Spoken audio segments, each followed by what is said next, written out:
En diciembre de 2025, tuve un accidente de coche con mi padre. Estuve muerto unos minutos. Tuve una experiencia cercana a la muerte, una ECM, ¿verdad? Y en esos minutos que estuve fuera de mi cuerpo, presencié muchos sucesos que ocurrirán en el año 2026, sucesos terribles como ese. Sé que mucha gente dirá que es mentira, que solo fueron alucinaciones por el accidente, o incluso un sueño. Pero les aseguro que lo que vi fue muy real, y entiendo el escepticismo. Entiendo por qué la gente duda al escuchar una historia así. Si alguien me hubiera dicho esto antes del accidente, yo también lo habría cuestionado, lo habría racionalizado, buscado explicaciones científicas, cuestionado su credibilidad. Pero cambiamos cuando pasamos por algo así. Cambiamos cuando morimos y regresamos. Me llamo Jo Méndez, tengo 18 años. Estoy aquí hoy porque mi corazón dejó de latir y luego volvió a latir. Y en ese silencio entre la muerte y la vida, vi cosas que necesitan ser dichas. No por ego, no buscando atención, sino porque hay una urgencia que no puedo ignorar. Si estás viendo este video ahora mismo, presta atención a lo que te voy a decir, porque llegará un momento en que recordarás esta conversación. Llegará un momento en que pensarás, espera, ese chico tenía razón. Puede ser en enero, puede ser en marzo, puede ser durante una crisis personal, pero este mensaje te llegará. Así que, quédense conmigo hasta el final, porque lo que están a punto de escuchar podría cambiar su perspectiva del 2026, podría cambiar sus prioridades, podría cambiar sus decisiones y, sobre todo, podría cambiar su relación con Dios. Esta experiencia ocurrió al final de la tarde, ese día llovía. Esa llovizna fina, ¿sabes? Esa lluvia traicionera que resbala la carretera sin parecer peligrosa. Mi padre conducía, charlábamos sin sentido, hablábamos de facturas, de la universidad, de esas cosas normales de la vida. Nos reíamos de algo completamente absurdo. La vida era normal, mi padre estaba bien, yo también. No presentíamos nada malo, no sentíamos ese extraño cosquilleo que a veces se siente antes de algo malo. Era un día como cualquier otro, una tarde lluviosa, padre e hijo en el coche, conversando como siempre. Estaba pensando en cosas triviales, la universidad a la que iría el año que viene, si conseguiría una buena carrera, si mi padre aprobaría mis decisiones, cosas que parecen urgentes a los 18 años, pero que en realidad son completamente irrelevantes ante la eternidad. Eso es lo que más me duele cuando recuerdo esa conversación. Estábamos tan preocupados por lo temporal que olvidamos vivir el momento. Un segundo todo era normal, al siguiente, un ruido seco, metal contra metal, cristales rompiéndose, y luego silencio. Recuerdo la sensación exacta del impacto, como si algo me hubiera perforado el pecho. El dolor era insoportable, pero duró muy poco. De repente, todo se volvió negro. No hubo una oscuridad lenta. Fue como apagar una luz. No había tiempo para pensar. No había tiempo para el miedo. No había tiempo para la percepción. Fue instantáneo. En un minuto antes estaba aquí. Al minuto siguiente, estaba allí. Y al minuto siguiente, no estaba en ningún lugar que pudiera explicar. Y aquí es donde la mayoría de la gente quiere dejar de creer.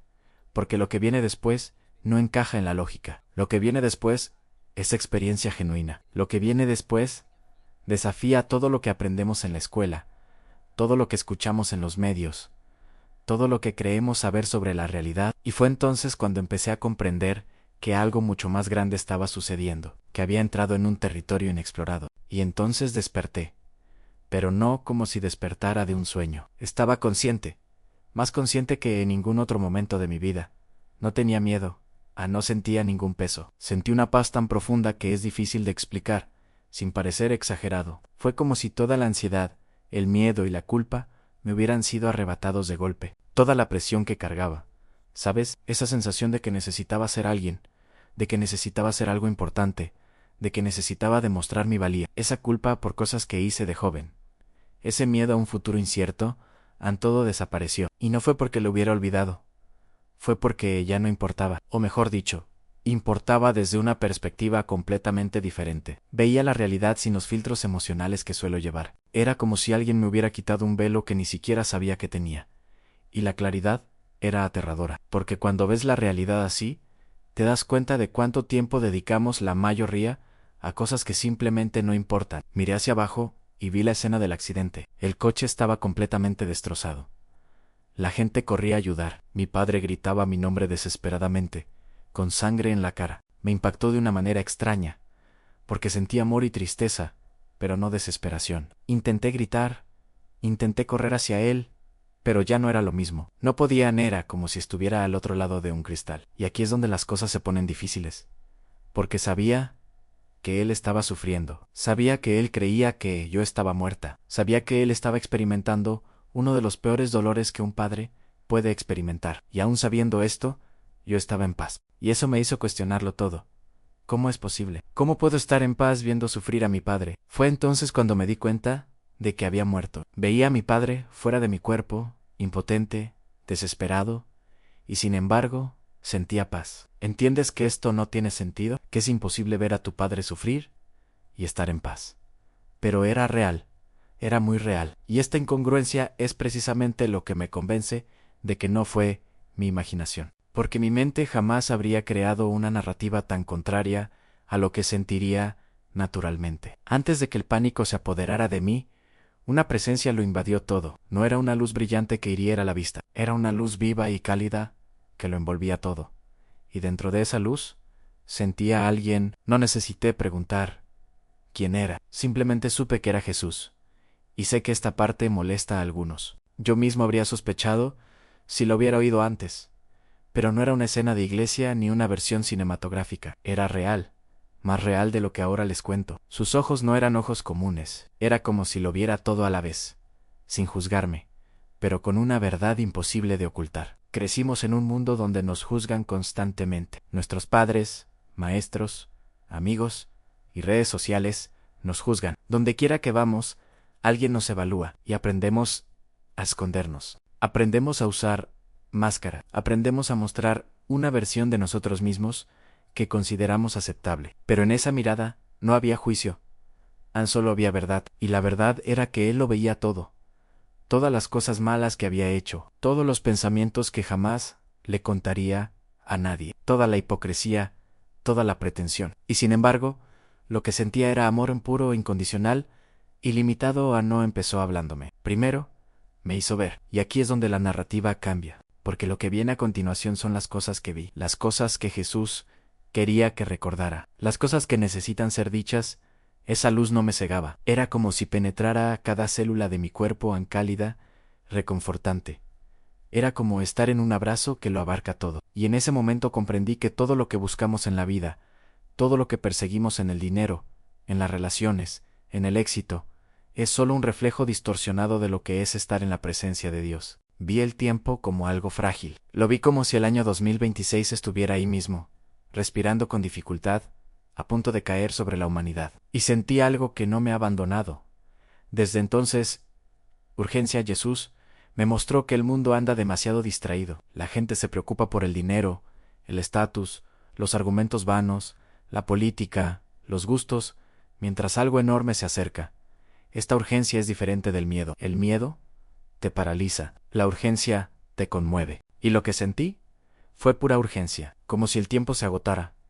No en un sentido apocalíptico, sino en un sentido de oportunidad. Hay una ventana C, y esa ventana se está cerrando. Vivimos como si tuviéramos todo el tiempo del mundo. Posponemos decisiones importantes. Aplazamos lo que debería hacerse ahora. Mantenemos malas relaciones porque es más cómodo que afrontar el cambio. Vivimos superficialmente porque la profundidad duele. No fue un solo evento, sino varios, ocurriendo a lo largo de 2026, como olas sucesivas, cada una rompiendo con más fuerza que la anterior. Vi estructuras derrumbarse, no solo edificios, sino sistemas enteros. Vi economías temblar de una forma que ningún dinero puede contener. Vi a personas seguras de sí mismas entrar en pánico, porque todo lo que creían sólido simplemente ya no respondía. Y aquí es importante dejar claro, no es que el dinero se vaya a agotar por completo, no es que el mundo se vaya a acabar mañana, es algo más sutil.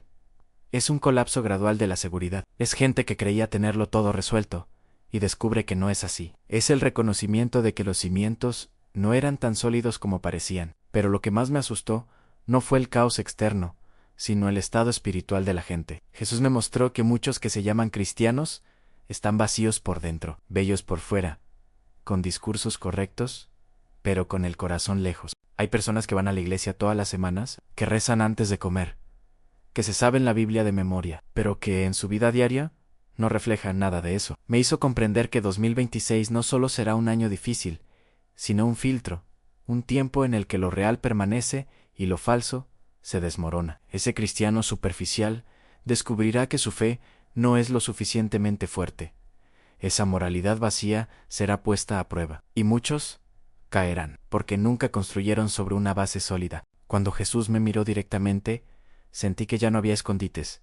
No era miedo, era verdad. Me hizo comprender que no estaba allí solo para observar, sino para regresar. Y antes de que pudiera preguntar nada, comenzó a mostrarme lo que me esperaba. Y aquí es donde la cosa se pone seria, porque no son visiones abstractas. No es como leer un artículo de periódico sobre un colapso económico lejano. Eran escenas específicas, eran rostros, eran historias de personas reales que podrían ser personas que conozco. La visión no estaba acompañada de narración, era como estar allí, como experimentarlo directamente, como sentir la emoción de esos momentos, esa sensación de impotencia que siente alguien que atraviesa una crisis financiera, el miedo real de no saber de dónde vendrá la próxima comida. Vi el 2026 como un año destrozado, no un solo colapso, sino una secuencia de sacudidas, como si el mundo estuviera siendo empujado, prueba tras prueba, hasta revelar quién confía verdaderamente en Dios, como esos exámenes que haces en la escuela, para ver si entendiste la materia. Pero esta vez, las pruebas son reales. Jesús me mostró que muchas cosas que hoy parecen estables empezarán a decaer. Empleos que parecían seguros desaparecerán de la noche a la mañana. Grandes empresas caerán rápidamente, sin previo aviso. Quienes siempre han vivido cómodamente sentirán un miedo que nunca antes habían sentido. Algunas personas planean su vida basándose en un trabajo.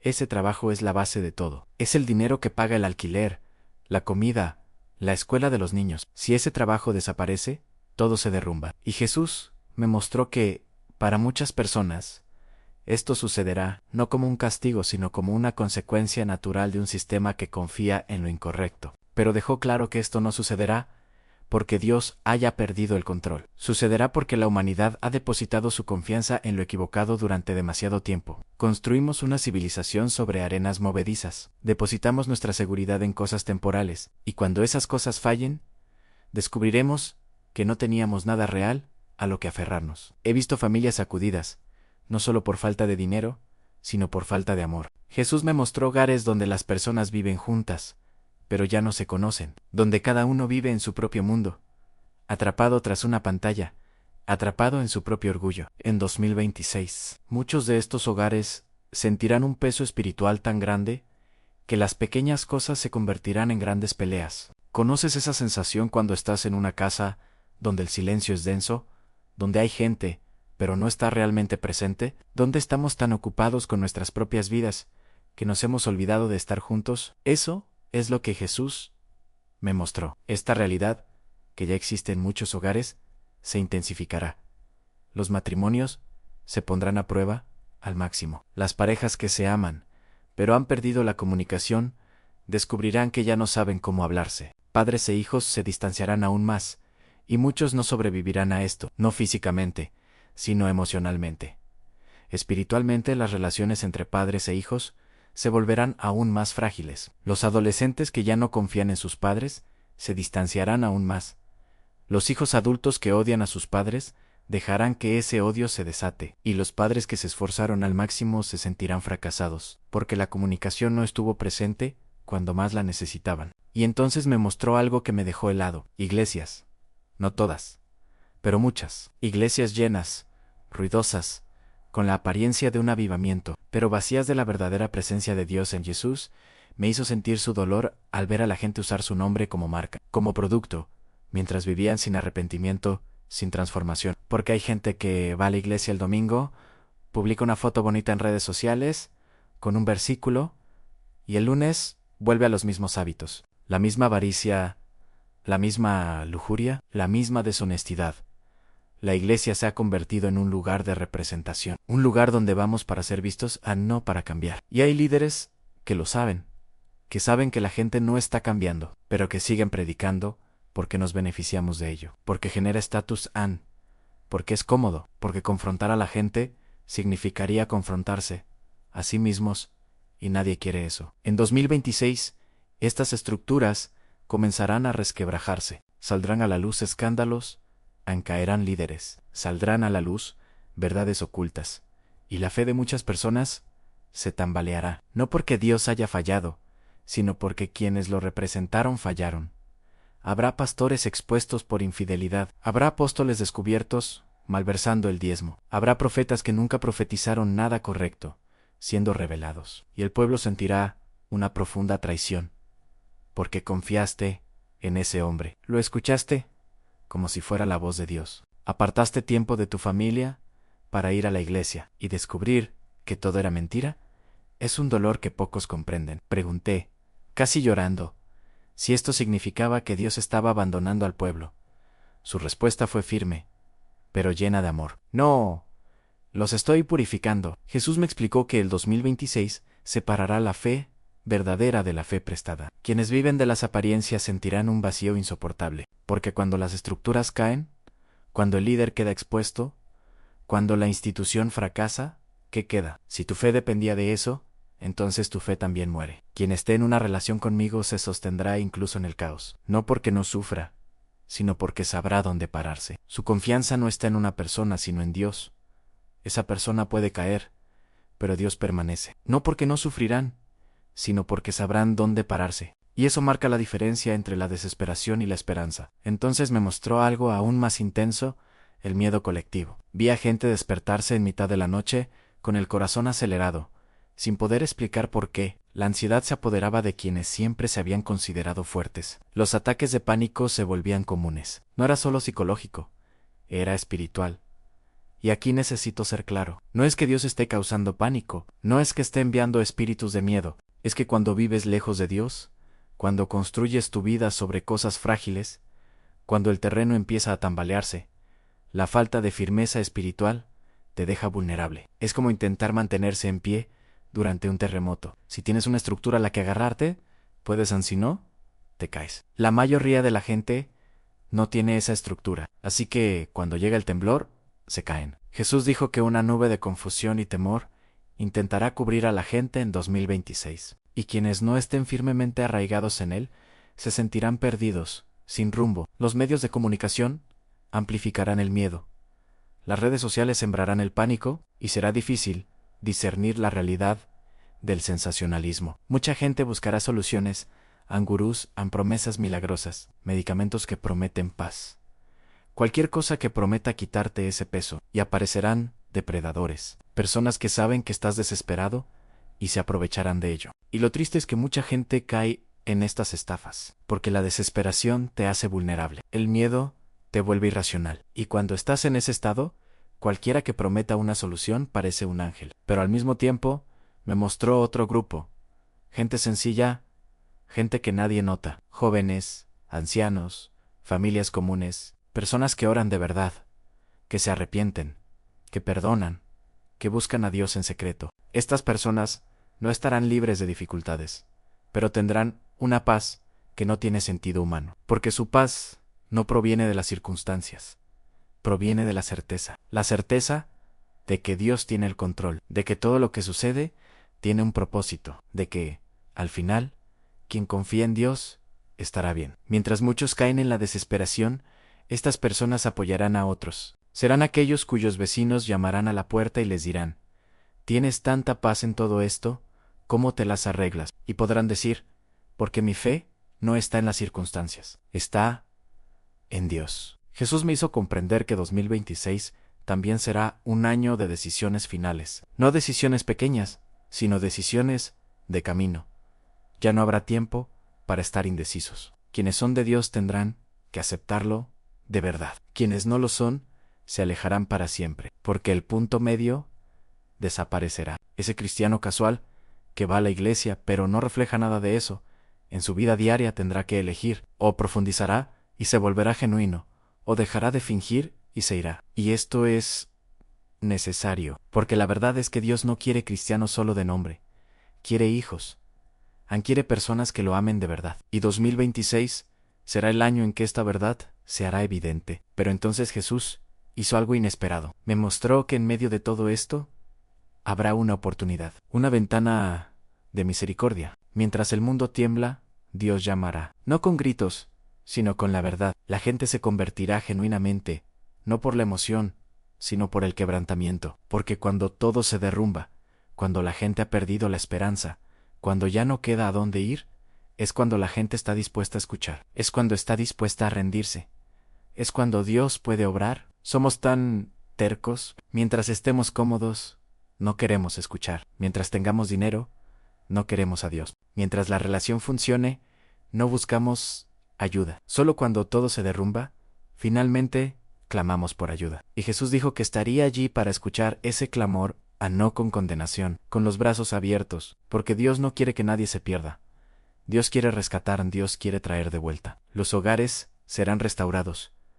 Los niños regresarán con sus padres. Los padres pedirán perdón a sus hijos. Lo que parecía muerto, revivirá. Las relaciones rotas sanarán. Las personas que se han distanciado se reunirán. Pero eso solo ocurrirá si la gente está dispuesta, si está dispuesta a dejar de lado su orgullo, si está dispuesta a disculparse, si está dispuesta a empezar de nuevo. Me dijo que el problema es que esta ventana no permanecerá abierta para siempre. Sentí un gran peso cuando Jesús dijo que muchos pospondrían la decisión. Lo pensaré más tarde.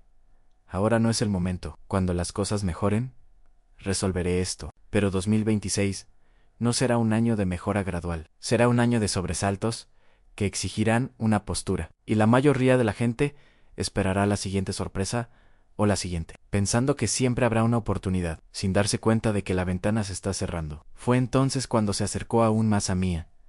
Sentí como si me sujetara la cara, obligándome a mirarlo directamente a los ojos. Y dijo algo que me desgarró el alma. Vas a volver, y cuando lo hagas, algunos no te creerán. Otros se burlarán de ti, pero otros te escucharán. Y para ellos, todo vale la pena, porque su misión no era alcanzar a todos. No era hacer que todos creyeran, era alcanzar al que está listo, al que tiene el corazón abierto. Y para uno, vale la pena. Para quien verdaderamente se convierte, traemos de vuelta a un hijo de Dios, salvamos un alma perdida. Cambiamos una eternidad. Empecé a llorar, no por miedo, sino por responsabilidad. Porque ahora sabía que tenía una misión, que esta experiencia no era solo para mí en sí. Trataba de traer algo a casa. No quería volver. Estando cerca de él, todo cobraba sentido. No había confusión, no había incertidumbre. No me sentía perdida, pero sabía que ese no era el final. Sabía que necesitaba volver. A medida que mi visión comenzaba a cambiar y se acercaba la hora de regresar, volví a sentir el peso. El dolor llegó antes que la luz. Era como si me hubieran lanzado desde un lugar sin peso directamente a mi propio cuerpo. El pecho me ardía. Los pulmones me suplicaban aire, y todo se sentía demasiado apretado, demasiado pesado. Fue como intentar despertar a la fuerza de un buen sueño. Esa sensación de ser arrastrado, de ser devuelto a una realidad a la que no quieres volver. Porque allá arriba todo tenía sentido. Aquí abajo todo es caos. Y lo primero que sientes es dolor. No es la luz. No es la alegría de estar vivo. Es el sufrimiento de volver a un cuerpo que duele. Oí voces confusas, alguien diciendo mi nombre, otro gritando números, y un sonido continuo de máquina que parecía marcar el ritmo de mi regreso. Abrí los ojos con dificultad. La brillante luz blanca del hospital me cegó por un segundo. Me ardía la garganta seca, y cada intento de respirar se sentía mal, como si hubiera olvidado lo más básico de la vida. Los tubos en las máquinas, el olor antiséptico. Todo me arrastraba hacia una realidad que ahora parecía falsa, porque había tocado algo real. Él había visto algo real, y todo esto parecía menos real que eso en confusión. ¿Dónde estoy? ¿Qué ha pasado? ¿Cuánto tiempo ha pasado? Todo me daba vueltas en la cabeza, mientras mi cuerpo intentaba recordar cómo respirar. Mi padre estaba sentado cerca de la camilla, con el rostro demacrado, los ojos enrojecidos y las manos temblorosas. Cuando se dio cuenta de que me había despertado, rompió a llorar de una forma que nunca antes le había visto. No era un llanto contenido, era alivio mezclado con miedo, culpa y gratitud, porque creía haber perdido a su hijo. Se sentía responsable de su muerte. Pasaron minutos u horas de su vida pensando que había destruido la vida de su hijo en un accidente, y ahora eso se estaba deshaciendo. Anne me abrazó fuerte. Temía soltarme como si fuera a desaparecer de nuevo. Y no podía hablar porque no me salían las palabras, porque seguía allí. En dos lugares, seguía viendo la luz. Seguía sintiendo paz, pero también sentía el peso de la realidad. Los días siguientes fueron extraños. Me recuperaba físicamente, pero por dentro estaba en guerra. Una parte de mí intentaba racionalizarlo todo, pensar que era un sueño, una alucinación, un efecto del trauma, pero la otra parte, la más profunda, sabía que no era inventado. Tenía el peso de la verdad, porque en los sueños, olvidas, las alucinaciones son confusas, el trauma te trastoca la mente, pero eso tenía claridad, eso tenía un propósito, eso no se me iba de la cabeza. Los médicos vinieron a explicarme lo sucedido. El tiempo que llevaba sin pulso, que era un milagro, que estuviera viva. Estadísticamente, no debería estar aquí. Pero yo sabía algo que ellos desconocían. Sabía que no era casualidad. Sabía que tenía un propósito, Ann. Y empecé a hablar. Se lo conté a un buen amigo. Se rió, pensó que exageraba, dijo que el trauma me había afectado. Dolió, pero no me silenció, porque si me quedaba callado, habría sido en vano. Esa muerte tuvo un significado. Ese encuentro tuvo un propósito. Se lo conté a otra persona. Ella permaneció callada, pensativa. Días después, me contactó diciéndome que algo la había afectado, en que se sentía vacía, que quería volver a Dios.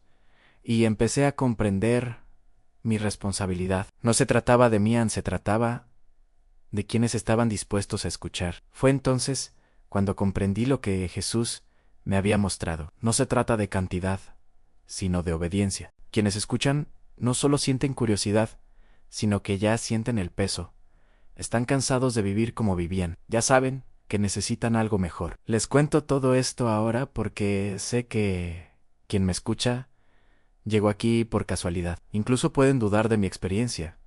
Está bien, pero no ignoren la señal, porque las señales existen por una razón. Llegan cuando más las necesitas. Y que estés viendo este video ahora mismo, en este momento específico de tu vida, no es casualidad. Es un llamado, quizás estés enfrentando una crisis. Quizás te sientas perdido. Quizás sepas que necesitas un cambio, pero no sabes cómo empezar. Quizás abandonaste a Dios hace mucho tiempo y estás cansado de esta vida sin Él.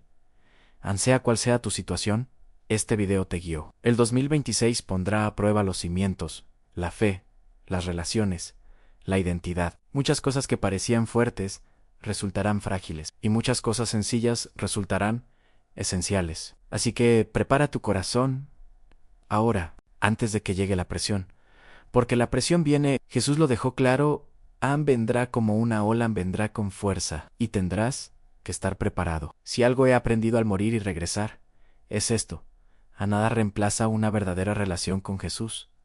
No es religión, ni costumbre, ni herencia familiar. Es una decisión diaria. Es ese momento cada día en el que decides poner a Dios primero, que vas a escuchar su voz, que vas a hacer lo que Él dice, incluso cuando duela, porque la verdadera fe cuesta.